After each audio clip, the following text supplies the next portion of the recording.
Presidente Bolsonaro, obrigado por reservar um tempo. É um prazer estar aqui com você. Nós estamos querendo fazer isso faz um tempo. Nós entendemos a política no Brasil agora. É um pouco intenso, pelo menos com tudo o que está acontecendo. E com você não tendo a oportunidade de compartilhar tudo o que está pensando. Então, espero que nesta conversa nós e o resto do mundo e seu povo poderão ouvir isso diretamente de você. Eu tenho muitos tópicos que eu quero discutir com você. Dito isso, para a maioria dos americanos, quando eles pensam em você, eles te comparam ao presidente Trump. Por algumas razões diferentes. Vocês dois são barulhentos. Os dois não têm medo de ser polêmicos. Ambos são muito fortes. Vocês dois têm 5 filhos. Se casaram 3 vezes. Primeiro casamento, 3 filhos. Segundo, 1. Terceiro, 1. Vocês dois concorreram como alguém que ninguém achava que iria ganhar. O presidente Trump venceu em 2016. Você ganhou em 2018, certo? E então, em 2020, o presidente Biden ganha muita controvérsia nos Estados Unidos. Para você, 2022, Lula vence. Muita controvérsia nos estados. 2024, o presidente Trump venceu. Ele é um grande apoiador seu. Sua eleição não vai acontecer até 2026. Qual é a probabilidade de você conseguir concorrer em 2026? Temos mais uma coisa em comum. Eu levei uma facada e ele levou um tiro. O que eu espero do Trump? Enquanto presidente, e ele também, por 2 anos juntos, tivemos um excelente relacionamento. Eu sempre sabendo o meu lugar. O PIB americano é 14 vezes maior do que o nosso. Então, obviamente, os meus anseios eram bem menores. E eu sempre falei com ele do potencial do Brasil. Concorremos em alguma coisa, como por exemplo nos commodities, em outras não. E poderíamos fazer um excelente comércio norte-sul. Fortaleceria muito, no meu entender, o mundo democrático. Então, baseado nisso, nós tivemos um excelente relacionamento. Lá atrás, no último ano dele, teve problema com etanol de milho e eu tive com aço aqui no Brasil.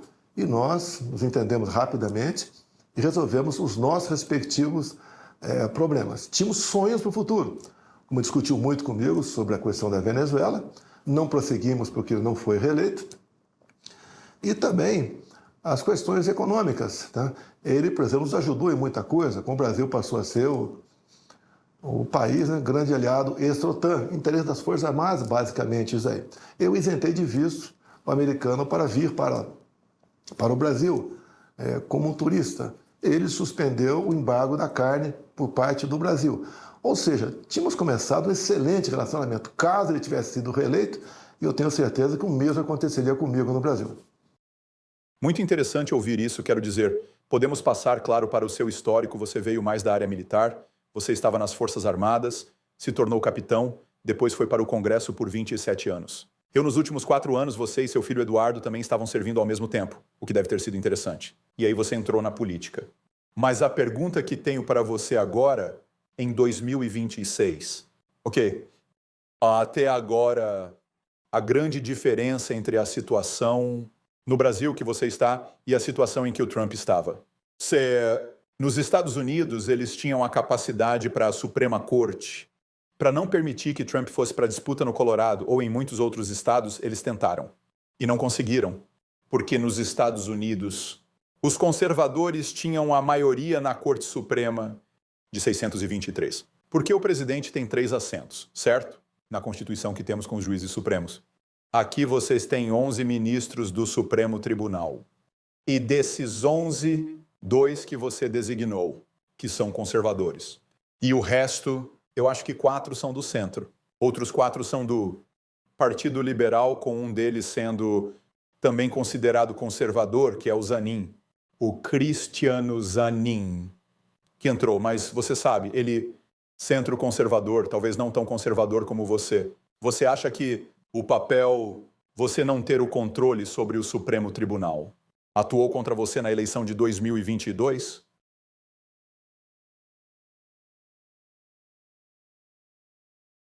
Primeiro, deixa eu complementar a sua primeira pergunta.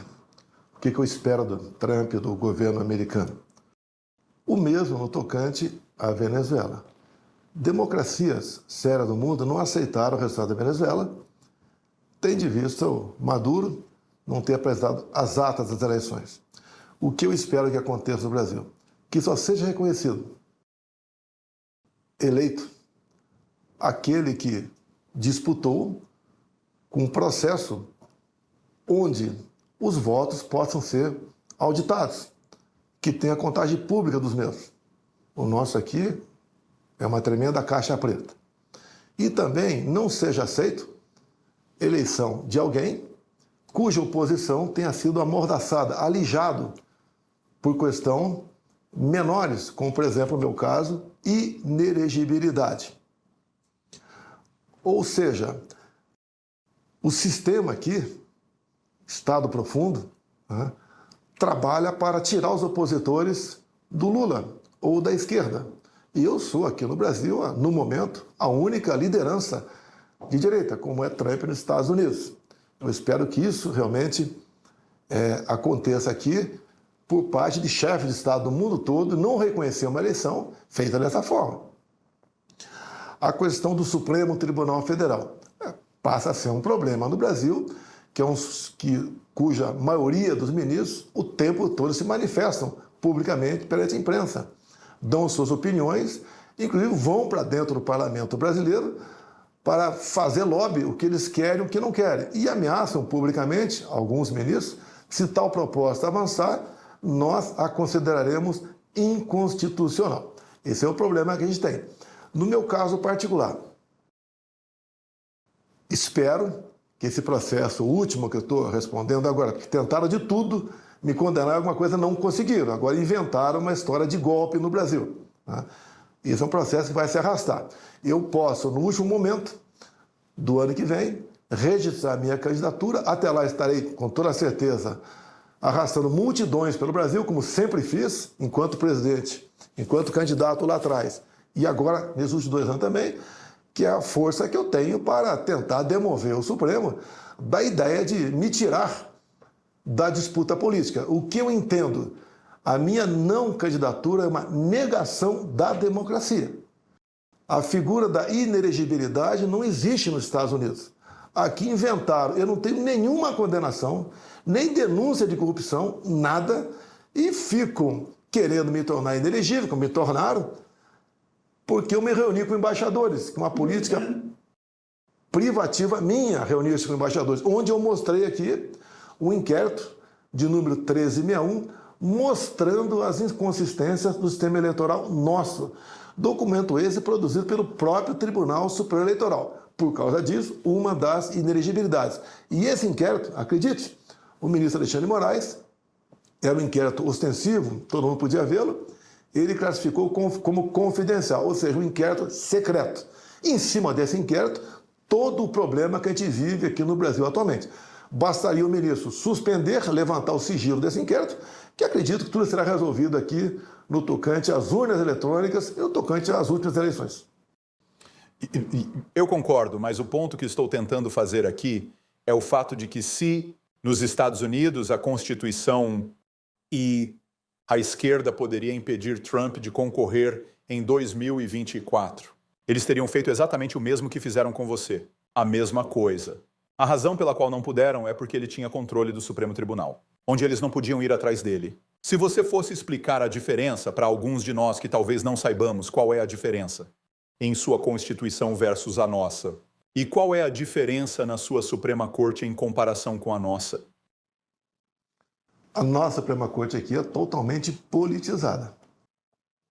A americana, ao contrário, eu nunca vi um ministro dando entrevista. O integrante da Suprema Corte dando entrevista, não participa. E a maioria lá foi indicada como conservadores. Então é um resultado sempre voltado para os interesses da população.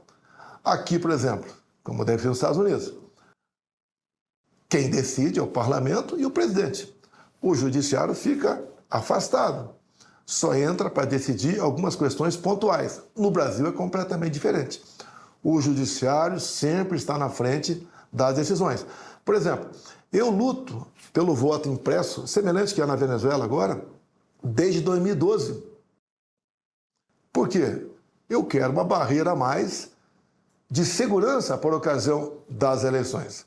No Brasil, apesar de estar previsto na Constituição a contagem pública dos votos, ela não é feita.